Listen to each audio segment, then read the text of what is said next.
Hello, it's Ian's POV. Now, there are 13,000 flights have been cancelled for May because they're running out of jet fuel. The cost of fuel at the petrol station is going up. I looked yesterday and the oil price was $113 a barrel. So, of course, if the oil companies have got to pay more for their oil, they're going to charge you for it. That's economics. The problem is, when the price goes down, the price at the pumps seems to linger a bit before it goes down, doesn't it? And you think, hang on a minute, that isn't fair. Anyway, that's what's happening. Labour are blaming the woes of the economy on the Iran war. Yeah, we got oil shortages. We had oil shortages in the 70s. That created the 3-day week. And I had to go in for 5 days. So 2 days, I would work with no electric. And I had a bench in front of a window, and I would work when it was light. If it was cloudy and pouring with rain, the light would go. And I'd have to stop work. Took lots of cups of tea by. And when the electric was on for the 3 days, I'd do all the machining. I had a pillar drill and a lathe. So the same as I've got now. And I'd do all my machining in those 3 days. And I'd do the handwork on the bench during the days when we didn't have electricity. And we still got work done. But that was a 3-day week. The dustbin men were on strike. Dustbins were not being emptied. It was called the Winter of Discontent. Much like Birmingham is now. If you've ever driven through Birmingham, I go up to Birmingham about once a month. And I know where I'm going. Go round a ring road, go round a small industrial estate. And the state of Birmingham, there's no road sweepers. The dustmen are on strike. And the rubbish is just piled up. There's a block of flats, and there's bins, those big industrial bins out the back, where they throw their dustbin liners, and it's just piled high with black dustbin liners, and old mattresses and all sorts, and fridges. Sorry state of affairs, Birmingham. They reckon the council's almost going broke. But then it's a Labour council, isn't it? So what do you expect? Right. Let's get back to what I want to talk about. They reported that there's going to be food shortages. So there's jet fuel shortages. Oil is in shorter supply, therefore the price has gone up. And they are also forecasting food shortages. Shortages. Mother's false teeth. Now, I used to do a lot of gardening. I had a 2-acre plot. I didn't farm 2 acres. It was a small holding. We've had sheep, we've had goats, we've had chickens. Having your own eggs is brilliant. And we just let the chickens out, make sure we close them up at night. Foxes had a couple, but I had the foxes. Yeah, I had 2 one night in the garden.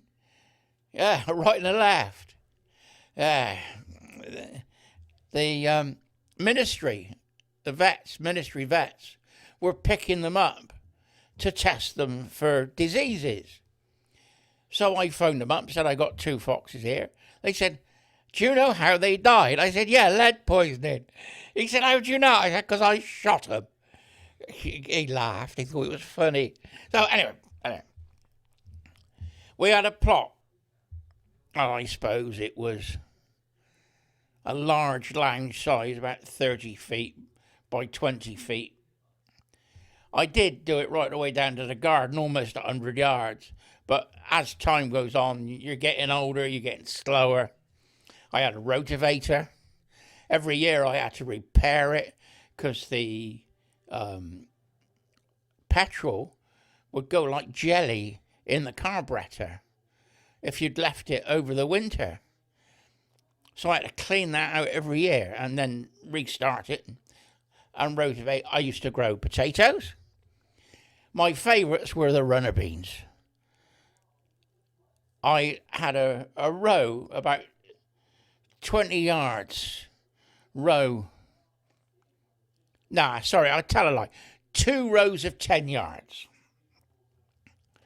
of runner beans, 8-foot sticks.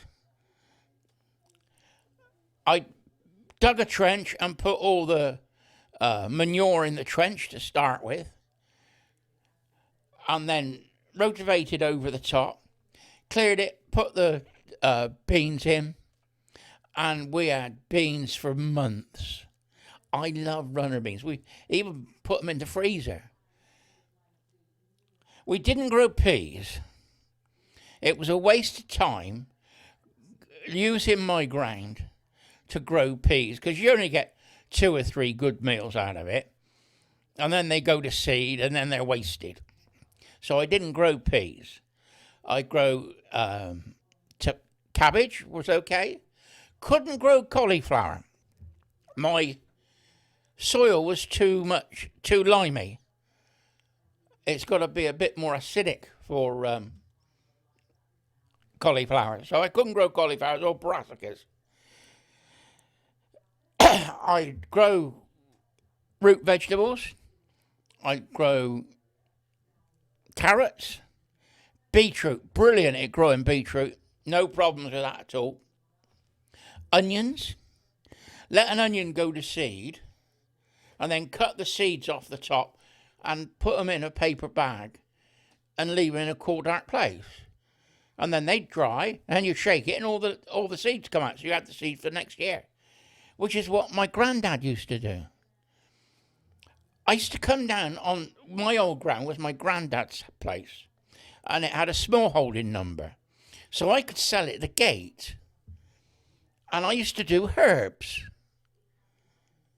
And I became quite efficient at growing herbs, putting them in small pots, potting them up. So I was like a nursery. I'd put them in pots, grow them up, so they're 6 inches high. And I put them out by the gate and put herbs. I made a bit of money, a bit of beer money. I wouldn't say I was a commercial grower. I wasn't making wages. I was just making beer money. Rosemary.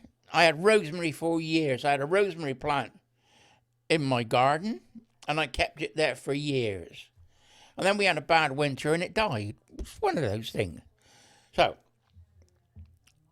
because there's going to be food shortages, me and the wife, well, more me, have decided that we try and grow some of our own food. Now, I haven't got a garden, because I couldn't dig it anyway. But we've got pots, we've got compost, and we've got a yard. It's paved over, but we got a yard. We've got a house pipe. We can water things. So what we've decided to do is we're going to grow potatoes in pots, but we haven't got any pots. So tomorrow we're going to B&Q to get some potato pots. And I only got 10 second early potatoes. Bought them off of eBay. So I've put those in a tray, and I put them in a cool, dark place. Not the airing cupboard, it's too hot and they dry out. In basically the bottom of a cupboard that I know is cool. And they'll sprout. And when they sprout, put them in the soil. So when I go to B&Q tomorrow, we need some supplies. Because we've got some pots. We've got a propagating table. It's like a trough on 4 legs, which is good because I can get to it in my wheelchair.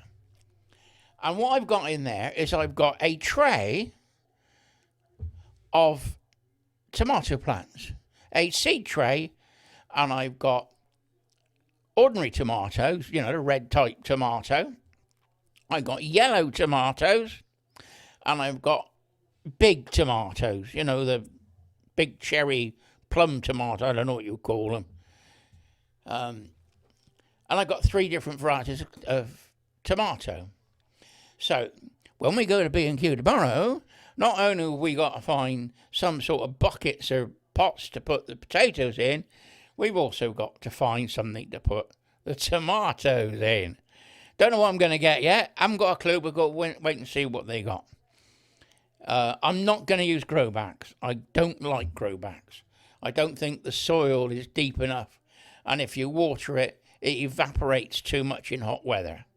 So I made myself a table up so that I can wheel my legs under the table in the wheelchair, so that I can pot things up on the table. It's my potting table, basically what it is. I haven't got a greenhouse, so we've had to wait until the warm weather comes to be able to do this. And we had a big tub that had a bush in it that died. So we took the bush out, put that in a compost bin. We got a big, you know, compost bin. So we cut that up and put that in there. It might take a couple of years to break down, but it's on its way. We then got this pot. It's about 2 foot across, shaped. It's quite a nice pot. So I did a mix. When I mix, what I do is I make potting compost with a little bit of sand, a little bit of washed sand. You can't put salty sand in it, otherwise it'll kill your plants. You want washed sand, and that just stops it binding. And some vermiculite, that retains the moisture so that it lasts longer, so it doesn't all just run out. And I mix it all up. Oh, I also put some fertilizer with it as well. And I got some saltpeter, which is potassium nitrate, which is what they use in gunpowder. But don't tell anybody that, right? And I sprinkle a little bit of that on it. And I, like your mother used to make cakes. Remember she used to rub the butter into the flour to make cakes? Well, this is what I do with the compost. Rub them between my hands and make it smaller, make sure I haven't got lumps in it. I'd like to sieve it, really, for the seeds, but we haven't got the sieve yet. The stuff that we haven't got is unbelievable. We had them all in the old house, but when we moved, they didn't come with us. Never mind. We might have to get a sieve tomorrow when we go to B&Q. So, sorry, I'm not advertising. It's just that the easiest place for us to get gardening supplies is actually B&Q. It's just up the road. Right. So, what we're going to do is I ordered some seeds. So I didn't buy each separate pack because they were like £2.50, £3 a pack. And I don't want that many seeds. So, there was combinations of seed. There was salad stuff. There was peppers and radishes and carrots, and there were packs. Oh, and lettuce as well. Cut and come again lettuce. We like that. That's for salads during the summer. And we normally used to keep ourselves in salad stuff during the summer anyway. So, we have done this, and we've got some stuff started. I got no film yet. When it starts coming up, I will show you. So in my provocator that's on the 4 legs, like a trough with a plastic lid on the top, I suppose it's about 3 foot long and about 18 inches wide, I've got a seed tray. And that's got the 3 types of peppers in it. And obviously you divide it so you don't mix them up. And then I've got some pots then with different types of seeds in. Oh, I did some herbs as well. You know, I told you I did herbs. Well, I decided I'd do some herbs. So I got some basil, some dill, some rosemary, because I want a rosemary bush. I like rosemary. And you can use it as well. Right? I thought, well, you can always give it away to friends. I don't think I'm going to be able to sell it. But wait and watch this spot. Wait and see. But there's always friends that'll have pots of dill or basil or whatever more than you need. You know, sort of barter with it. So if stuff's going to get rare and stuff's not going to be available on the shelf, at least I'm growing stuff in the garden. I've got 10 potatoes, what they call second earlies. First earlies should be in and sprouting by now. These are second earlies, which you plant in May. Well, it's a bit late now. They should have been sprouting and be put in the ground this week. So I do second earlies, which aren't a big potato. They're about, just over the size of your fist. And you want loose soil. So what I do is I use the potting compost. If I can use natural fertilizer, muck, and put with it, all the better. But I haven't got any of that at the moment. Put some sand in it to stop it binding. And then keep it watered. Keep the ground moist. That then lets the potatoes grow. Also use fertilizer. So that I can either put the saltpeter, the potassium nitrate, in water with a little bit of warm water and dissolve it into a cup. You put a tablespoon. Shouldn't be telling you all this, should I? With explosive stuff. But it's known for gardening, honest. About a tablespoon in a cup of warm water and dissolve it. Then put that into a 4.5 litres I got, watering can. And then that will fertilise most of the stuff I've got. Now, a mate of mine grows tomatoes. And he said, don't use tap water to water your tomatoes. Oh, I said, why? He said, it's got the, what do they put? Chlorine they put into it. And the tomatoes don't like it. You either want to get a barrel of water and let the top off and let the stuff clear, or use rainwater off the thing. I said, I got that.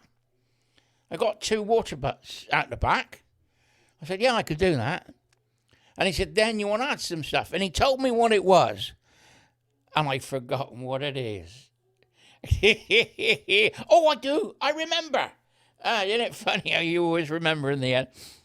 You take a closed bucket with a tap on it. So I've got a 5-gallon bucket coming. Is it 5 gallons or 10 gallons? 5 gallons, I think. And you put your vegetable waste in it. Oh, and crushed eggshells. Put that in it as well. And if you've got it, ash out the fire. You can add that to it as well, to the mix. That then all leaches into the water. And if you want it to ferment, now I'll watch this on YouTube. What you do is you use a yeast. And to make yeast, you boil a potato, let the potato water cool down, put that into a jam jar with a lid on it, and then you take one of the potatoes, You use the majority of the potatoes, obviously, for tea. But you take one potato and you mash it up, and you put that in with the water, the potato water, and you let it sort of ferment. And that produces yeast, or allegedly supposed to. And you get like a white, cloudy, yeasty substance. And you let that grow. And then you put that into your bucket with your table scraps, with your vegetable scraps. Banana skins are good. Like I said, egg shells are good, but you've got to dry them out and crush them in a pestle of mortar. And then you add molasses. Black strap molasses. I got that. I've ordered some off of Amazon. Couldn't find it locally here. Pat went out 2 days ago and she couldn't find it anywhere. So I've ordered that off Amazon. And you put a tablespoon of that in your 5-gallon bucket. That reacts with the yeast, and that then ferments your vegetable waste, your garden, your table waste. And that turns it into a black liquid, which is fertilizer. You turn the tap on, and it's too strong on its own. And what you've got to do is mix it 10-1 with water. So it's water for the tomatoes. It will be water out of the water butt plus 10 parts water, and then 1 part of this black liquid, which is fertilizer. And the tomatoes are supposed to do well on it. I will tell you how it goes when we get there. It's going to take a couple of months, but I will tell you how we go when we get there. Now, finding things to grow things in.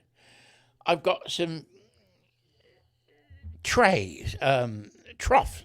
It is a trough. It's about 3 foot long. It's about 6 inches wide. And what I'm going to do is I've got 2 of them. And what I'm going to do is I'm going to put French beans in those. So I've got French beans at the moment propagating. Got runner beans propagating.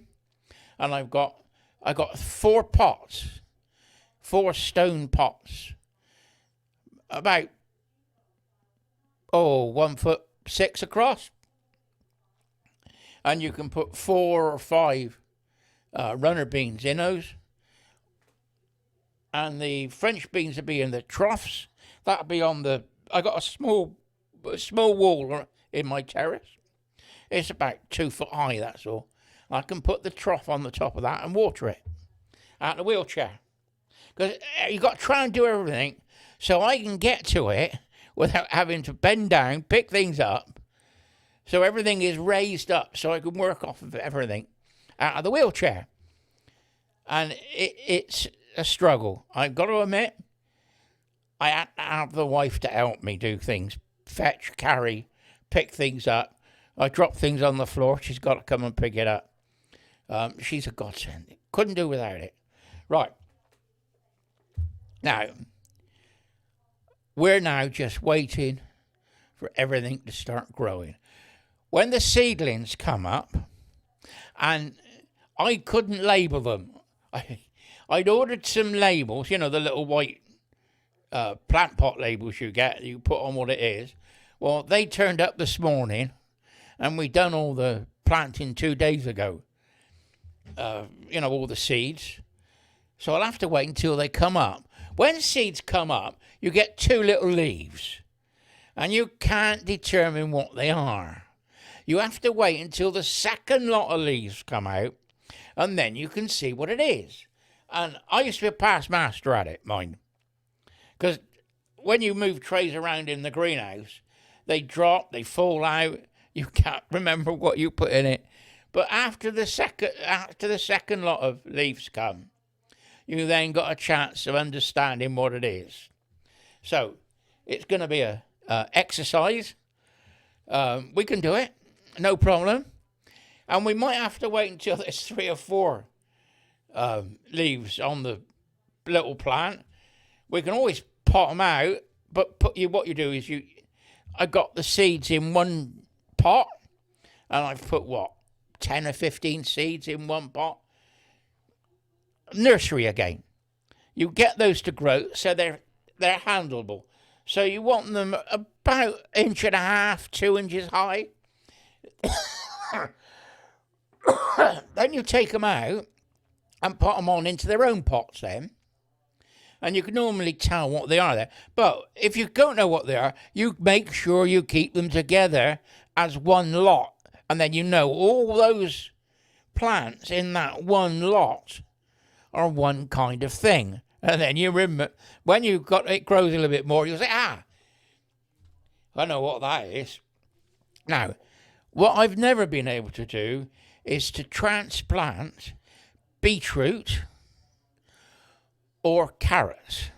I have not been successful at that.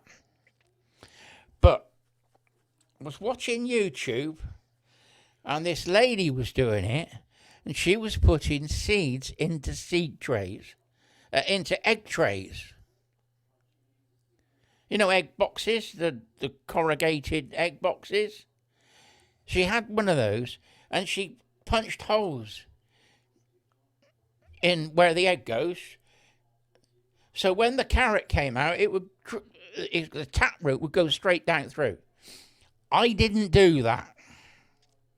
I had peat bowls, which you can use, and of course, the taproot doesn't go through it.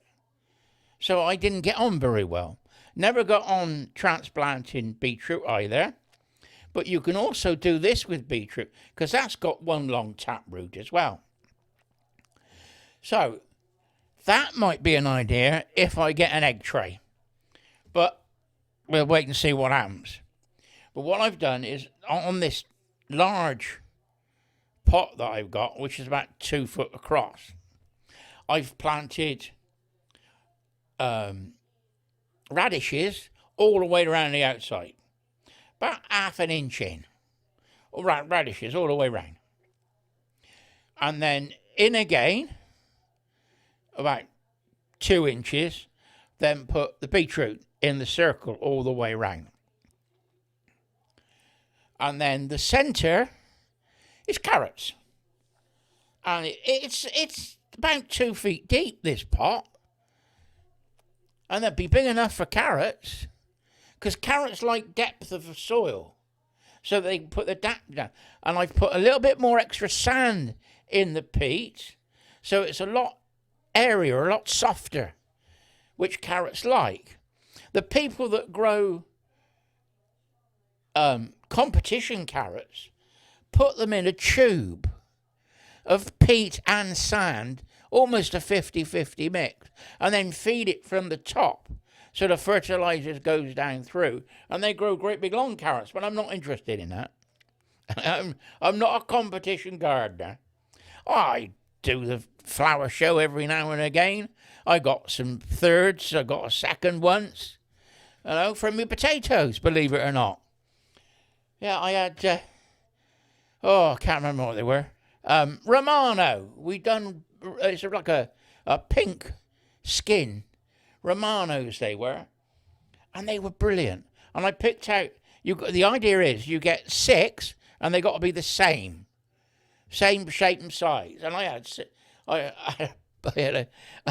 2 or 3 bucket loads of spuds to get 6 the same. I put in apples. I had a cooking tree, apple tree, and I got commended for my apples. But I buffed up the skin. Although they cut the apple and the apple was good, they said I shouldn't have polished the skin. Well, I just rubbed it to take the shine off of it. Not supposed to do that. I didn't know. But you learn. I've been growing since I was a kid. When I was, 7, 8, 9, I had my own strawberry patch. You know the runners that come out of strawberries? Well, I cut those off, and I grew my own strawberry patch. I went down Grandad's, and had a great big long he had about a quarter of an acre of strawberries, and he'd take them into market and sell them, and obviously sell them at the gate. And he had all these runners. He said, "Oh, do you want some strawberry plants?" I said, "Yeah." He said, "Cut them off, put them in soil, dampen them down, and they'll grow," which I did. And I kept that going for 4 or 5 years. Wonderful strawberries. I mean, big, juicy, delicious strawberries. Somerset strawberries they were. Anyway, I think I've talked for long enough, and there will be video coming, but not until we got things growing. I didn't think showing you the dirt with a seed in it would be very interesting. Anyway, this is Ian. This is Ian's POV on gardening. I'm not going to say I'm the expert, but I've been doing it all my life. Anyway, this is Ian. Bye-bye for now.